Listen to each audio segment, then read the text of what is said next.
आज का जो हमारा टॉपिक है वो बैक्टीरियल सेक्सुअल रिकम्बिनेशंस है। जैसे हम लोग जानते हैं ना कि बैक्टीरिया के अंदर प्रॉपर टाइप तो नहीं है सेक्सुअल रिप्रोडक्शन की, जैसे हायर प्लांट और हायर एनिमल में है। क्या उनमें मियासिस के जरिए गैमीट फॉर्मेशन होगी और प्लांट में माइटोसिस के जरिए गैमीट फॉर्मेशन और मियासिस से वहां पर स्पोर बनते हैं। तो उनके मियासिस में आप लोगों को पता है कि मियासिस वन की मियासिस वन की प्रोफेज वन में जो पैकिटीन स्टेज है, जहाँ पे होमोलोगस क्रोमोसोम के नॉन सिस्टर क्रोमेटिड आपस में जेनेटिक मटेरियल को एक्सचेंज करते हैं, दैट इज क्रॉसिंग ओवर। तो एज अ रिजल्ट वहां पे जीन्स के नए कम्बिनेशंस बनते हैं और वो जो जीन्स के नए कम्बिनेशन होंगे वही उनके गैमीट में जाते हैं और आगे जब नया इंडिविजुअल बनता है उसके अंदर जेनेटिक रिकम्बिनेशन के बेहतरीन कम्बिनेशंस होते हैं, जिनकी जो उसको चेंजिंग इन्वायरमेंट में आने वाले टाइम में इन्वायरमेंट में बेहतरीन सरवाइव करवाने के लिए अडाप्टेशंस प्रोड्यूस करते हैं। तो यही चीज बैक्टीरिया भी चाहता है कि भाई मेरे पास भी जीन्स के नए नए कम्बिनेशंस बने, मेरी जो अगली जनरेशन हो वो चेंजिंग इन्वायरमेंट में बेहतरीन सरवाइव कर सके। तो इस चीज को करने के लिए बैक्टीरिया में सेक्सुअल रिप्रोडक्शन तो नहीं है, लेकिन सेक्सुअल रिकम्बिनेशंस हैं। इसे रीड भी करते हैं हम लोग, sexual reproduction, the sexual production in bacteria is by genetic recombinations. It is the material between it is the between homologous chromosome. It is regarded as primitive form of sexual reproduction. तो भाई यही चीज bacteria, यहाँ पे उन्होंने second sentence में ये बताया है कि न्यू जीनोटाइप में जो कम्बिनेशंस हैं वो होमोलोगस क्रोमोसोम्स के दरमियान जेनेटिक मटेरियल के एक्सचेंज की वजह से है, लेकिन it differ from eukaryotic sexual reproduction in absence of gamete formation and fertilisation. लेकिन बैक्टीरिया की जो सेक्सुअल रिप्रोडक्शन है, जो सेक्सुअल रिकम्बिनेशंस हैं, वो यूकैरियोटिक सेल से थोड़े डिफरेंट है। अगला है इसमें बैक्टीरियल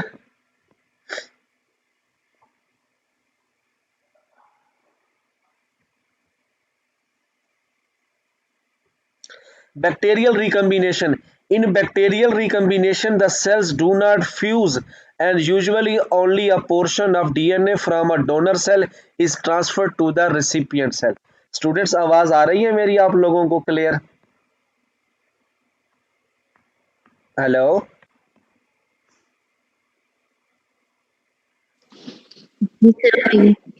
अच्छा जी। आगे उसके बाद है कि बैक्टीरियल सेल में जो कम्बिनेशंस होते हैं वो सेल इनके आपस में फ्यूज नहीं करते, लेकिन एक सेल से दूसरे सेल में जेनेटिक मटेरियल का कुछ पोर्शन वो शेयर करते हैं, donor to recipient. Inside the recipient cell the donor DNA fragment is positioned alongside the recipient DNA in such a way that homologous genes are adjacent. Enzymes act on the recipient DNA, causing nicks and removal of a fragment. The donor DNA is integrated into the recipient DNA in place of removed DNA. The recipient cell then becomes the recombinant cell because its DNA contains DNA of both the donor and recipient cell. Such DNA is known as recombinant DNA. जी, आप लोगों में से कोई explain करेगा इस paragraph को? जो भी मैंने रीड किया है कि एक डोनर से रिसिपिएंट बैक्टीरिया में डीएनए मूव करके जाएगा, रिसिपिएंट डीएनए के अंदर निक्स क्रिएट की जाती हैं ताकि डोनर की तरफ से आने वाला जो डीएनए का फ्रेगमेंट है, जो जीन्स है, वो इजीली आके उसके अंदर एडजेसेंट हो जाए, उसके अंदर इंटीग्रेट होके उसका पार्ट बन जाए। तो इस बैक्टीरिया के पास क्या होगा, अपना डीएनए तो था, अब जो डोनर ने उसे ट्रांसफर किया है वो भी उसके पास है। तो इस तरह के डीएनए को क्या कहते हैं, रिकॉम्बिनेंट डीएनए कहते हैं। ये बात समझ आई आप लोगों को? जी सर। आगे method of bacterial recombination. Bacteria के अंदर जेनेटिक रिकॉम्बिनेशन की यानी इसके अंदर 3 टाइप्स हैं या 3 तरह से होती है। सबसे पहले है transformation, transfer of cell free DNA from one cell to another, हम इसे डिटेल में देखते हैं। देन कॉन्जुगेशन है, और लास्ट पे बैक्टीरियल रिकम्बिनेशन ट्रांसडक्शन मेथड के जरिए होती है कि किसी भी बैक्टीरियोफेज के जरिए हम डीएनए को एक से दूसरे के अंदर ट्रांसफर करते हैं।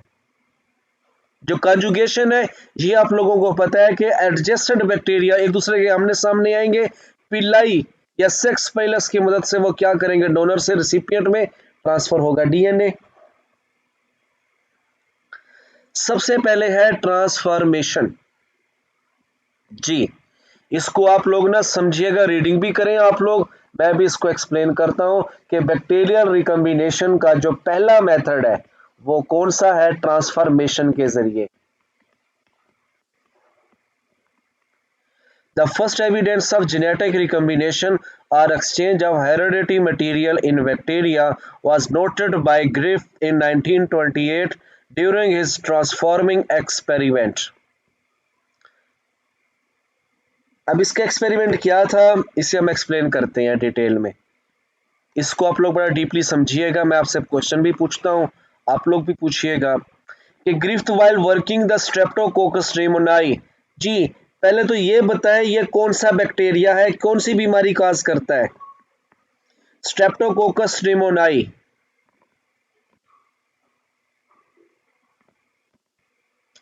हेलो सर ये नमूनिया कॉज, तो ये हमारी बॉडी के लंग्स के सर ऊपर ये नमूनिया कॉज करता है।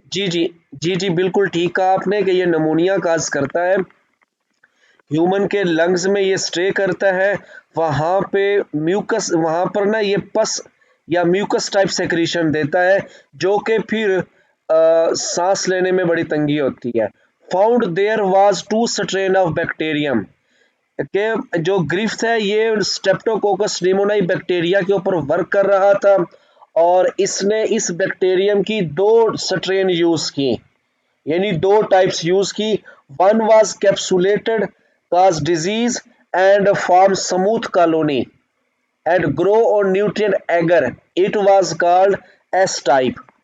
तो पहली टाइप कौन से बैक्टीरिया की थी, ऐसे बैक्टीरिया थे जिनके ऊपर कैप्सूल था, तो उस कैप्सूल की वजह से ये क्या करते थे, स्मूथ कॉलोनीज बनाते थे, और न्यूट्रिएंट एगर के ऊपर उसने उनको ग्रो करवाया। तो पहला कौन सा हो गया, एस बैक्टीरिया, यानी ऐसे बैक्टीरिया जो स्मूथ कॉलोनी, ये स्मूथ से एस है, स्मूथ कॉलोनी प्रोड्यूस करते हैं, और ये किस मीडियम में ग्रो करते हैं, एगर में। इसके मुकाबले में जो दूसरी टाइप थी, दूसरी स्ट्रेन थी, वो नॉन कैप्सुलेटेड थे, जो कि डिजीज काज नहीं करते थे, और वो क्या बनाते थे, rough colony. When grown on nutrient agar it was named R type. ये 2 टाइप क्लियर हो गई, एस टाइप बैक्टीरिया और आर टाइप। जो एस टाइप थे ना, जो कि बीमारी काज करते थे, हम उनको कहेंगे ये भाई कौन सी टाइप हो गई, वेरुलेंट टाइप हो गई। एस टाइप बैक्टीरिया कौन से हो गए, वेरुलेंट बैक्टीरिया हो गए, ये कैप्सुलेटेड बैक्टीरिया है और स्मूथ कॉलोनी बनाते हैं। इसके मुकाबले में जो कि नॉन वेरुलेंट थे, जो उनके ऊपर कैप्सूल नहीं था, तो अच्छा ये जो 2 बातें अभी मैंने डिस्कस किया, आप लोगों से शेयर की हैं, हमने जो पढ़ी अभी एस टाइप और आर टाइप, बज़ाहिर तो यही लग रहा है ना कि एस टाइप की जो एस टाइप जो बीमारी पैदा करता है, ये इस कॉलोनी की ये कैप्सूल की वजह से बीमारी पैदा कर रहा है, जबकि जो दूसरा है आर टाइप बैक्टीरिया है, ये इनका तो ऐसा लग रहा है कि इनके पास कैप्सूल नहीं है, तो ये बीमारी काज नहीं करते। अब हम देखेंगे क्या वाकई ही ऐसा है या नहीं है। तो Griffith injected a mouse with living R type and heat killed S type bacteria. अब देखें इसने डायरेक्ट किस एक्सपेरिमेंट पे चला गया, ये तीसरे एक्सपेरिमेंट पे चला गया। इसने क्या किया, ग्रिफ्थ ने एक उसने जिंदा आर सेल लिए और मरे हुए कौन से लिए, एस सेल, हीट किल्ड, इन दोनों का मिक्सचर बनाया और इसने ये किस में डाल दिए, बैक्टीरिया में। The mouse died within a few days after injection. Griffith isolated living S cell from the blood of dead mouse. Griffith concluded that heat-killed S cells release a factor which enable the S cell to develop encapsule and become virulent. अच्छा सुने आप लोग गौर से कि जो S देख सुने आप गौर से, आवाज आ रही है ना मेरी? जी सर। अच्छा यहाँ पर ना ग्रिफ्थ ने इस पैराग्राफ में जो बुक राइटर ने ना डायरेक्ट यहाँ पर ग्रिफ्थ का तीसरा एक्सपेरिमेंट बयान किया है। हम पहले दो को मैं बता देता हूँ आप लोगों को। उसने चूहे लिए, उन चूहों के ऊपर ना उसने एस टाइप लिविंग सेल का अटैक करवाया। तो जैसे ही वो बैक्टीरिया से चूहे में गए, उसने वहां पे ब्लड पॉइजनिंग काज की और चूहे मर गए। फिर उसने आर टाइप सेल लिए, कौन से? आर टाइप जिंदा सेल लिए। इसने ये इंजेक्ट करवाए उसके अंदर चूहों में, तो चूहे तो जिंदा रहे। फिर उसने एस सेल ले लिए, तीसरा एक्सपेरिमेंट। अच्छा पहला क्लियर हुआ, एस वाले जिंदा डाले, चूहे मर गए। आर वाले जिंदा डाले, चूहे नहीं मरे। फिर उसने एस वाले सेल लिए, उनको हीट किल किया, चूहों में डाला, चूहे जिंदा रहे, नहीं मरे। फिर उसने क्या लिया, मरे हुए एस सेल लिए, कौन से लिए? मरे हुए एस सेल्स। और जिंदा कौन से लिए? R cell. अब देखिए बजाहिर तो यही लगेगा ना कि चूहे मरेंगे नहीं, ऐसा ही है ना? बोल रहे थे सही आप लोग, जी सर। लेकिन लेकिन वो मर जी गए। सर। जी, तो वो मरे क्यों? क्योंकि जब उसने उनको मिक्सर किया ना, एस सेल जो हीट किए हुए थे, तो जब उसने मिक्सर बनाया एस सेल्स में से, जब उसने हीट किल किया उसको, तो एस सेल्स का जो डीएनए था वो मूव करके किस में चला गया? आर सेल में। और आर वाले क्योंकि नॉन वेरुलेंट थे, लेकिन जब इसके अंदर एस सेल में से जीन गए आर के अंदर, तो आर वाले भी क्या हो गए? एस बन गए। तो यहां से कौन सी टर्म मिली ट्रांसफार्मिंग प्रिंसिपल की? कि भाई जब भी हम दो सेल्स को देखेंगे ना, इकट्ठा करेंगे बैक्टीरिया का या किसी का भी, तो उनके अंदर इस तरह की जेनेटिक एबिलिटी है कि वो एक से दूसरे के अंदर डीएनए ट्रांसफर हो जाता है। This is called transformation.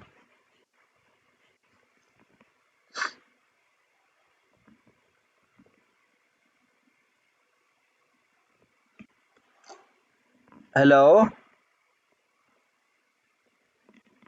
जी, इस पैराग्राफ में से आप जी अपना सर। पॉइंट पूछें।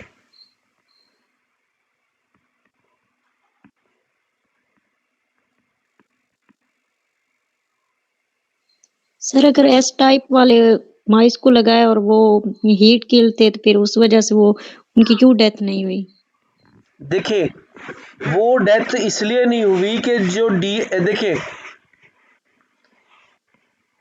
जो डीएनए था ना, डीएनए हीट की वजह से डैमेज इतना डैमेज नहीं होता जब तक एंजाइम इसके ऊपर एक्ट ना करे। एक बात ठीक है। तो हीट किल जब एस सेल्स से ना, जब उनको हीट किया गया, ठीक है, एस सेल्स को जब हीट किया गया, उनका मेटाबॉलिज्म डिस्टर्ब हुआ, मेटाबॉलिज्म रुक जाता है। साइटोप्लाज्म के अंदर ऑर्गेनेली है, जो प्रोटीन है वो हीट की वजह से किल हो गई। लेकिन डीएनए के अंदर जो न्यूक्लियस उसका जो डीएनए मटेरियल था वो डैमेज नहीं हुआ था। ठीक है, जब उसने हीट, जिसको हम डिटेल में देखें ना, डिटेल में जब पढ़ेंगे आगे, हायर मतलब हायर लेवल तो यही है, लेकिन जब इसका मुकम्मल डिटेल से एक्सपेरिमेंट देखे ना, उसमें ये बात भी सामने आई थी कि जब उसने उनको हीट किल किया, हीट से उसकी cell membrane, cell wall, cytoplasm के एंजाइम, प्रोटीन डैमेज हुई थी, डीएनए डैमेज नहीं हुआ था। ठीक है, तो जब उसने उनका मिक्सचर बनाया, तो एस टाइप के डीएनए मूव करके आर में चला गया और आर के अंदर एस वाली खसूसियात प्रोड्यूस कर दी। या आर जिंदा था, तो अब ये आर बतौर क्या वर्क करेगा? एस लिविंग के तौर पे। तो उसकी वजह से उसके अंदर ब्लड पॉइजनिंग काज हुई और वो मर गए थे। यहां से ट्रांसफॉर्मेशन का प्रिंसिपल है कि transformation was found to be heritable. और ग्रिफ्थ ने इसको कौन सी टर्म दी? ट्रांसफार्मिंग प्रिंसिपल की, कि एक से दूसरे में जेनेटिक मटेरियल मूव कर जाता है।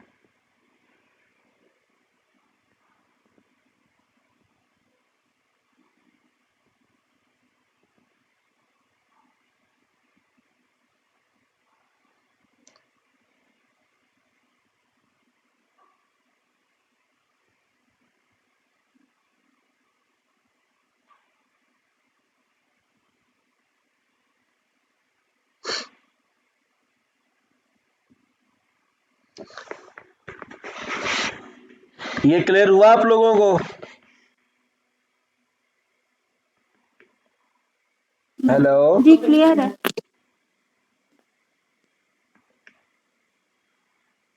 जी सर क्लियर है।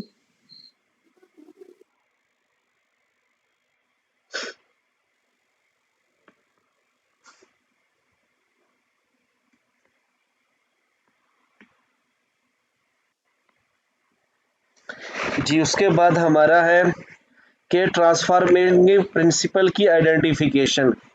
एवरी मैकॉर्ड एंड मैकॉर्टी ने 1944 के अंदर isolated and identifying the transforming principle to be DNA. They defined it as genetic material of bacteria and transforming agent. It is known that during transformation, a short piece of DNA, ये देखिए आपके सवाल का मजीद एक और जवाब भी सामने है। A short piece of DNA is released by the donor and actively taken up by the recipient. देखिए ये जो डीएनए का पीस कहाँ से मूव करके आया है, हीट किल्ड एस बैक्टीरिया से, और कौन से रेसिपिएंट में गया है, लिविंग आर। तो लिविंग आर में जब ये गया तो उसने लिविंग आर को लिविंग एस में तब्दील कर दिया, यानी वेरुलेंसी पैदा कर दी। Since 1940, transformation has also been demonstrated in Bacillus and Azobacter species. उसके बाद है कंजुगेशन। चले आप लोग ना ये जो कंजुगेशन को रीड किए बगैर बताएं आप लोग ये क्या चीज है, कोई एक बंदा एक्सप्लेन करे इसे, देन फिर हम इसको रीड करके मैं इसे मजीद एक्सप्लेन करता हूं। आप लोग बताएं कंजुगेशन क्या चीज है।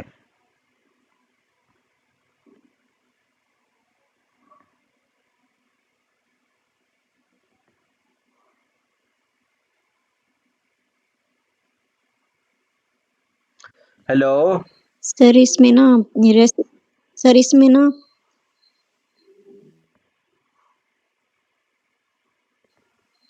सर इसमें ना डोनर से रेसिपिएंट की तरफ डीएनए ट्रांसफर होता है, जिसकी वजह से उनके दरमियान एक ट्यूब बनती है जिसे कॉन्जुगेशन ट्यूब कहते हैं, जिसकी वजह से ना वो ट्रांसफर करते हैं डीएनए एक बैक्टीरिया से दूसरे बैक्टीरिया की तरफ। किसके जरिए ट्रांसफर होगा? सर कॉन्जुगेशन ट्यूब बनती है जो पिलाई होती है मेरे ख्याल में। एग्जैक्टली, पिलाई हो तो उसकी वजह से ट्रांसफर होगा। सेक्स पिलाई। ये देखिए डायग्राम को देख लें पहले। ये देखें एक बैक्टीरिया है,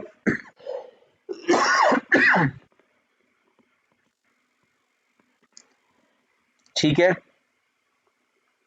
विद एफ फैक्टर, और ये इसका पॉजिटिव है और ये क्या है, नेगेटिव है।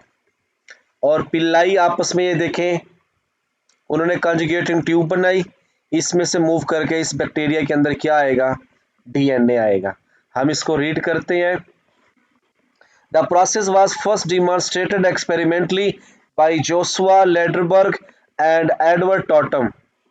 इसे हम लोग ना लेडरबर्ग और टॉटम एक्सपेरिमेंट के हवाले से भी हम देखेंगे।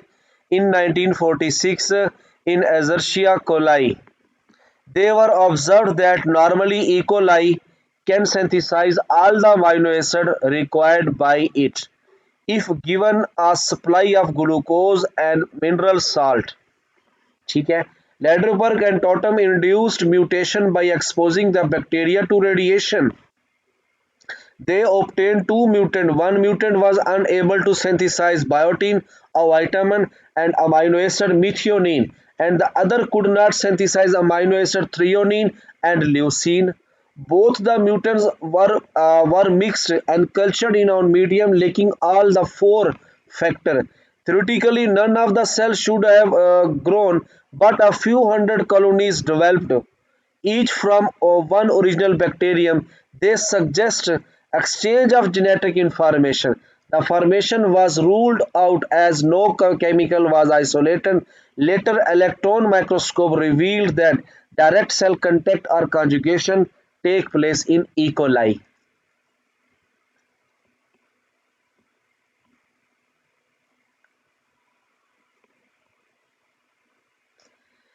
इसको दोबारा देखें आप लोग कि वो कह रहा है कि उन्होंने इकोलाई बैक्टीरिया के ऊपर एक्सपेरिमेंट किए कि आमतौर पे इकोलाई बैक्टीरिया है थर्ड लाइन से, वो ऑल टाइप्स के अमाइनो एसिड सिंथेसाइज करते हैं जो उनको सप्लाई किए जाते हैं।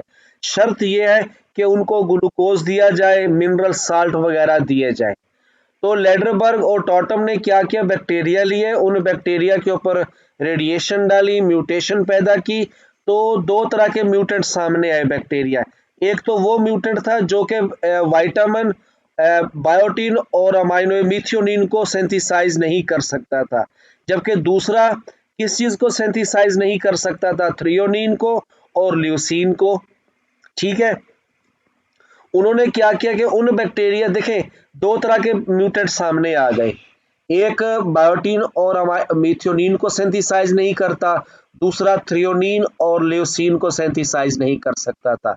उसने क्या किया, लेडरबर्ग और टाटम ने ये किया कि उसने ये दोनों म्यूटेंट इकट्ठे कर दिए और ऐसे मीडियम में डाला जहां पर ये चार फैक्टर नहीं थे। लेकिन उन्होंने क्या देखा कि फिर भी बैक्टीरिया ग्रो कर गए। जो बैक्टीरिया ग्रो कर गए, बाजार तो यही था ना कि बैक्टीरिया ने ग्रो नहीं करना था, लेकिन बैक्टीरिया फिर भी ग्रो कर गए। तो उसने देखा कि भी ऐसी क्या चीज इनके अंदर डेवलप हुई या एक्सचेंज हुई कि जिसकी वजह से इनके अंदर अपोजिट करैक्टर डेवलप हो गए।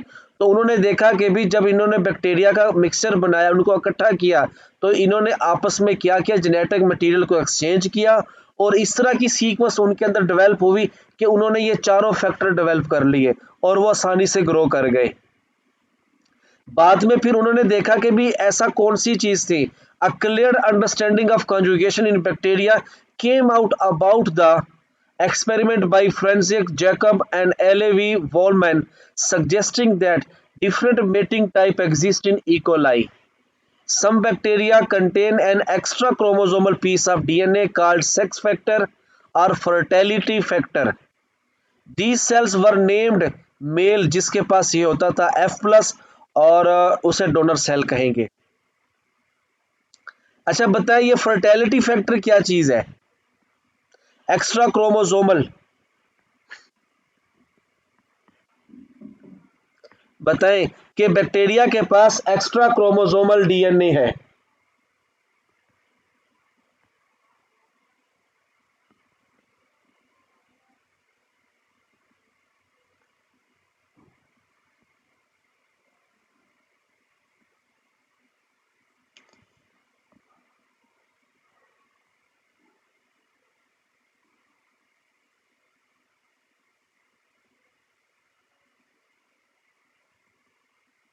फिर इसको प्लास्मिड नहीं कहते, एक्स्ट्रा क्रोमोसोमल पार्ट एग्जैक्टली, है। जी जी बिल्कुल,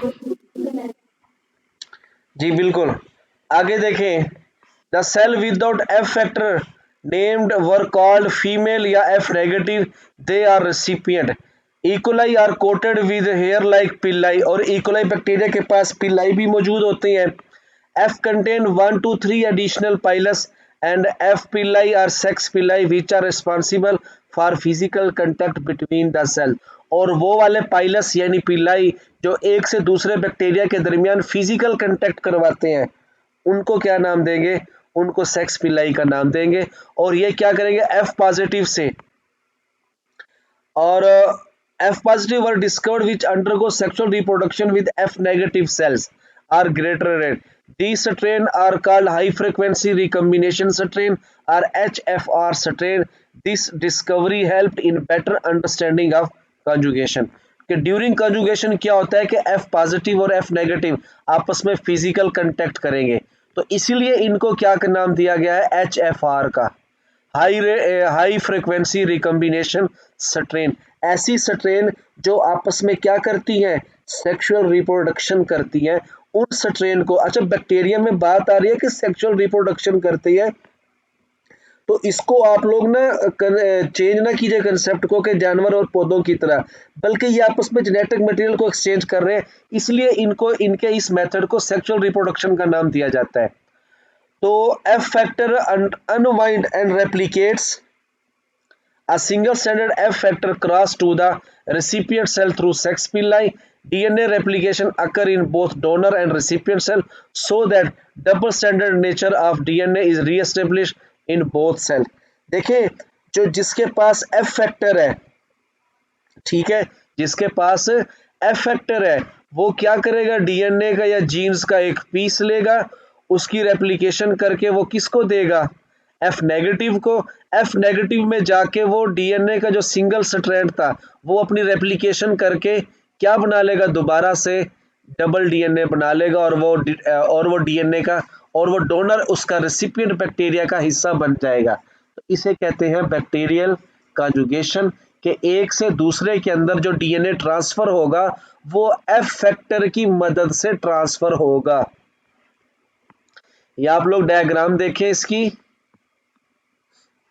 ये नीचे वाले देखें, एफ फैक्टर मौजूद है, ये जो सर्कुलर डीएनए है ये क्या लेगा, ये डीएनए लेगा, अपने साथ कवर करेगा, डीएनए को कवर करने के बाद ये इस ट्यूब में से ट्रांसफर होगा।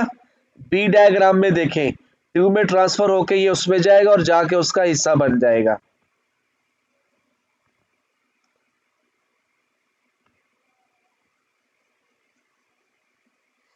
समझ आई इस बात की कि ये इसके जरिए प्लाज्मेट या फर्टिलिटी फैक्टर की मदद से जीन्स एफ नेगेटिव में ट्रांसफर होंगे, और इस तरीके से क्या हो जाएगा, डोनर से रेसिपिएंट में डीएनए यानी जीन्स ट्रांसफर होगा, हम इसे कहते हैं कॉन्जुगेशन।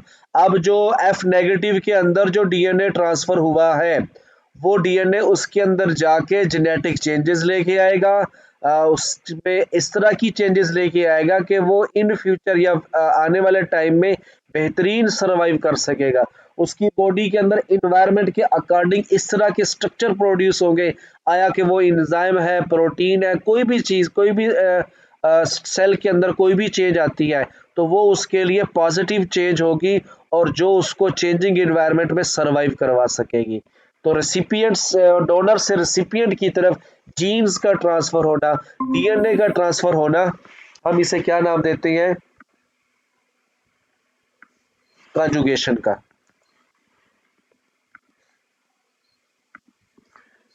जी, बैक्टीरियल कॉन्जुगेशन में से आप अपना कोई भी क्वेश्चन पूछें।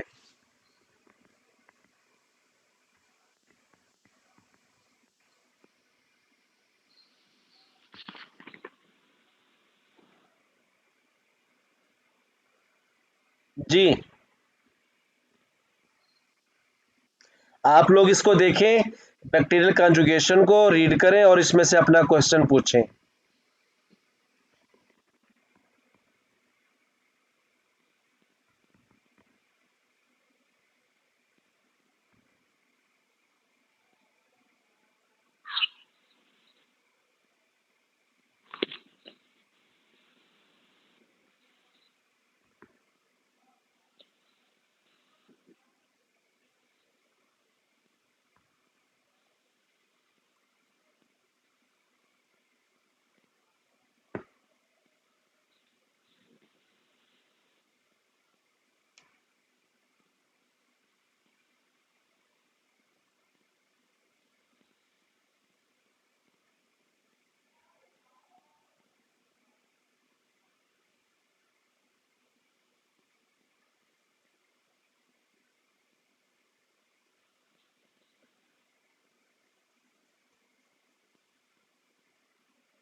ट्रांसफॉर्मेशन और कॉन्जुगेशन के जो डिफरेंसेस हैं उनको क्लियर कर दें। अगर एमसीक्यूज आ जाए कि डीएनए एक बैक्टीरिया से दूसरे बैक्टीरिया में जा रहा है तो हमें कैसे पता चलेगा ये ट्रांसफॉर्मेशन वाला प्रोसेस हो रहा है या कॉन्जुगेशन वाला प्रोसेस हो रहा है? अगर तो वो फर्टिलिटी फैक्टर प्लाज्मेट के जरिए ट्रांसफर हो रहा है तो वो कॉन्जुगेशन होगा, विद आउट प्लाज्मेट तो वो ट्रांसफॉर्मेशन है। और अगर फेज बैक्टीरिया फेज हो रहा है फिर वो ट्रांसडक्शन है। ऐसे जी, वो ट्रांसडक्शन होगा।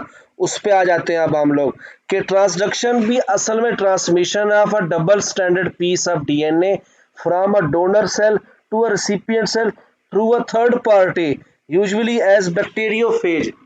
देखें ना, इसकी डायग्राम देख लेते हैं। जी, जैसे हम लोग ना उसमें यूज नहीं करते, आप लोगों ने देखा होगा बायोटेक्नोलॉजी के अंदर जब हम जीन्स ट्रांसफॉर्मेशन करते हैं, या तो हम प्लाज्मिड के जरिए कर लें या हम बैक्टीरियोफेज के जरिए करते हैं। वो जो बैक्टीरियोफेज के जरिए हम ट्रांसफर कर रहे हैं, तो ये असल में वो ट्रांसडक्शन ही है।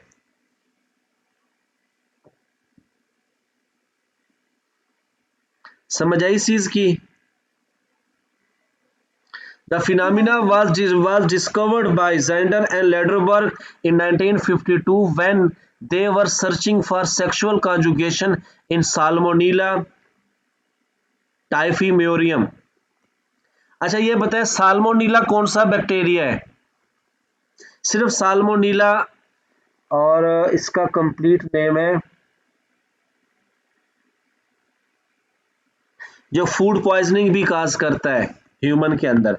A bacterium that caused typhoid in mouse, they mixed mutant unable to synthesize certain nutrient and cultured on medium lacking these factors. They isolated recombinant able to synthesize all the nutrient. This suggests exchange of genetic material through conjugation.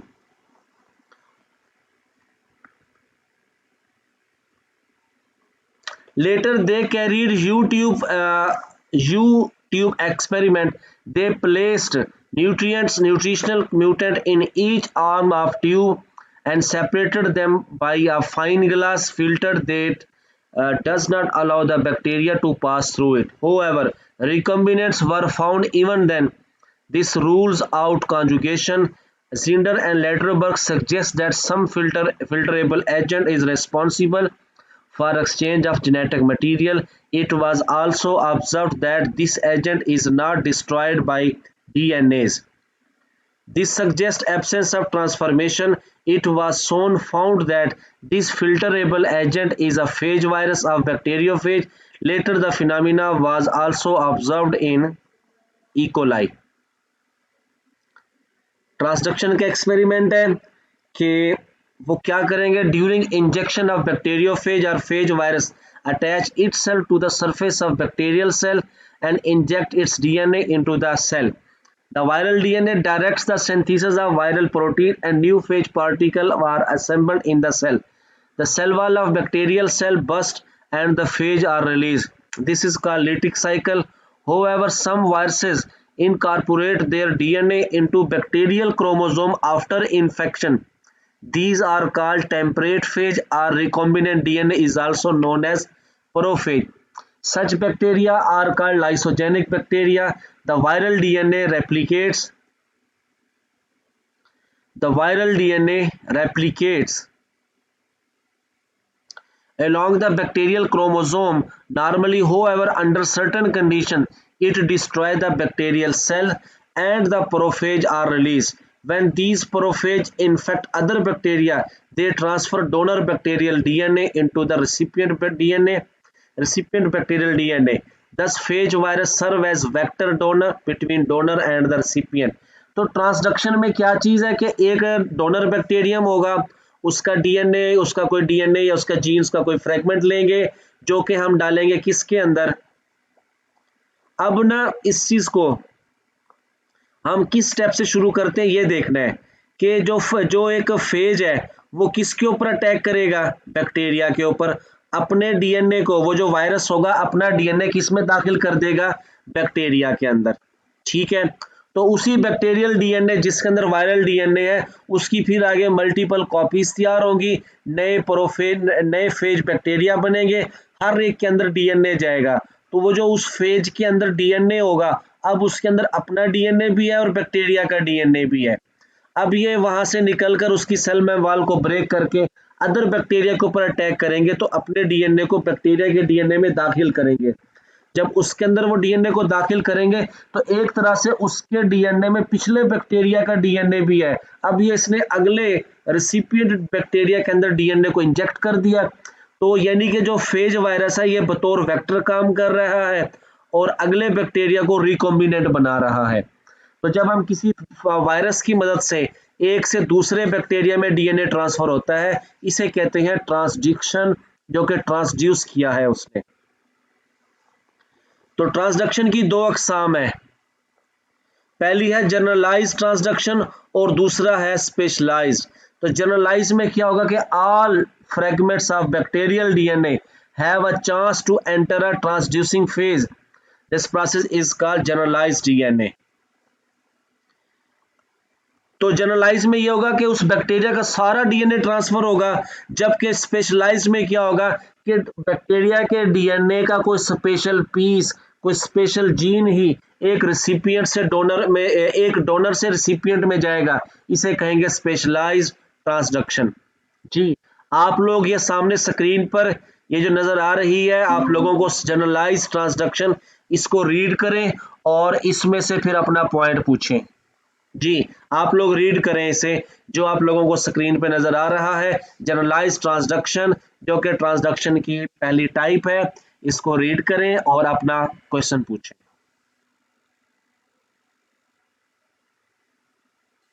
Sir transduction का फिर बता दें, हमारे यहाँ network issue है तो वो समझ नहीं आई इसकी।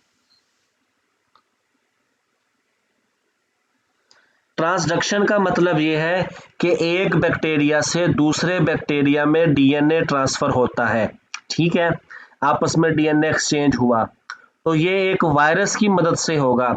वायरस के पास एक बैक्टीरिया का डीएनए होगा, जब ये वायरस दूसरे बैक्टीरिया के ऊपर अटैक करेगा, अपना डीएनए उस बैक्टीरिया में दाखिल करेगा, तो हमें पता है कि इस बैक्टीरिया के, इस वायरस के पास पिछले बैक्टीरिया का डीएनए भी है, तो यूं ये उसको अगले में ट्रांसफर कर देगा, this is called transduction.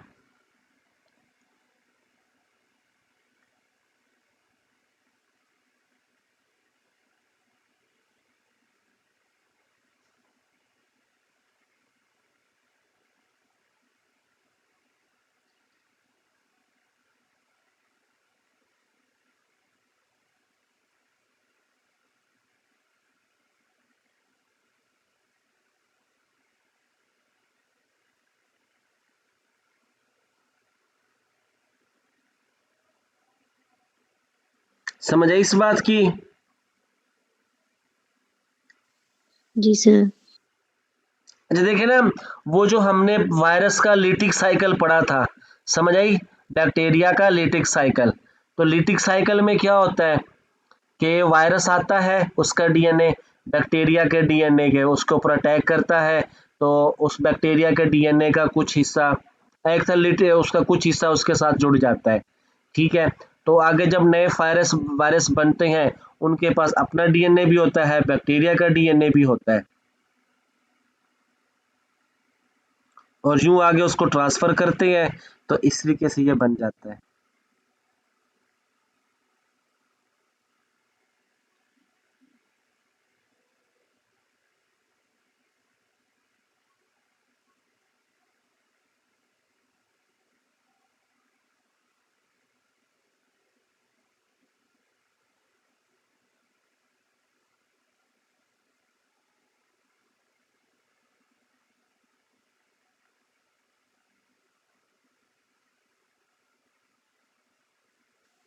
Sir ये जनरलाइज्ड और स्पेशलाइज्ड ट्रांसडक्शन में क्या डिफरेंस होगा?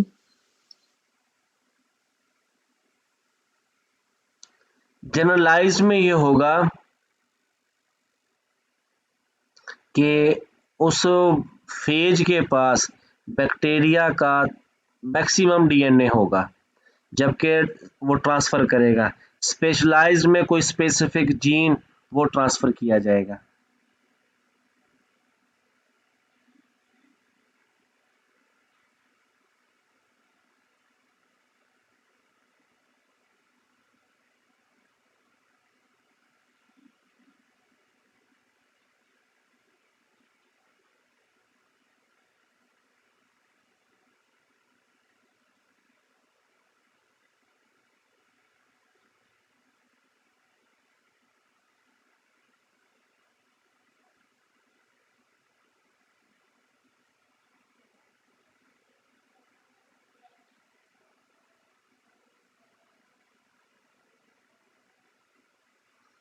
इसे रीड कर रहे हैं आप लोग?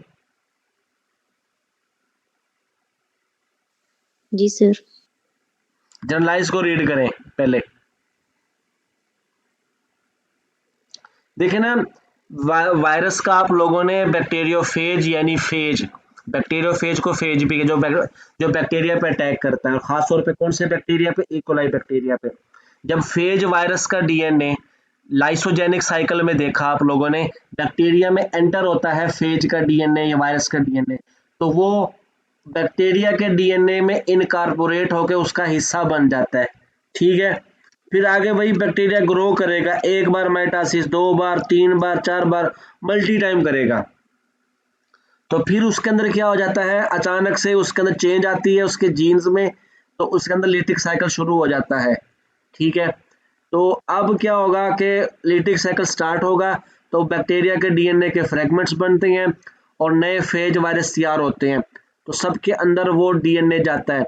अब जो सब फेज के अंदर जो डीएनए जाएगा, उसमें वायरस का डीएनए भी होगा, बैक्टीरिया का डीएनए भी होगा। अगर उन फेज के अंदर मैक्सिमम डीएनए अगर बैक्टीरिया का हो, तो और वो जब आगे जाके नए बैक्टीरिया के ऊपर अटैक करेंगे और उसके अंदर अपना डीएनए दाखिल करेंगे, उसके डीएनए में तो ज्यादा मिकदार तो बैक्टीरिया के डीएनए की थी, तो ये जनरलाइज होगा, यही ट्रांसडक्शन है।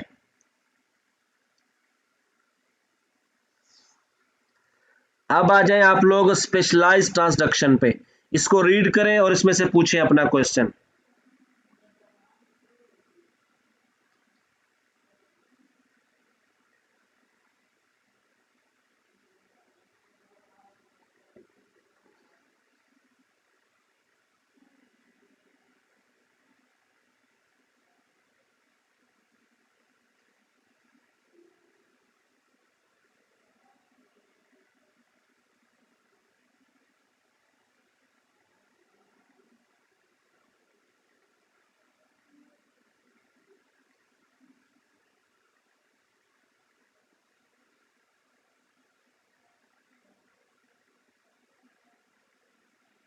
सर अगर बैक्टीरिया वो फेज जाएगा तो उसमें मैक्सिमम बैक्टीरिया का होगा डीएनए, फिर जो नेक्स्ट बैक्टीरिया में जाएगा तो वो फिर मॉडिफाइड बैक्टीरिया होंगे। एग्जैक्टली और यही क्या होगा, जिसे हम रिकॉम्बिनेंट डीएनए भी कह सकते हैं, रिकॉम्बिनेंट ऑर्गेनिज्म भी कह सकते हैं, मॉडिफाइड भी कह सकते हैं। Okay sir.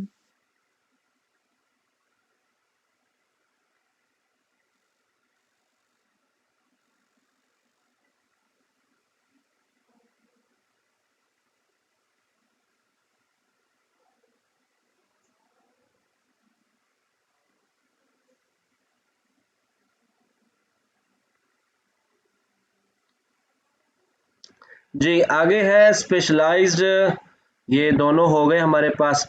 हम अगला भी चलें रीड करना लें, इसे भी न्यूट्रिशन को भी, ये भी आज हो जाएगा हमारा।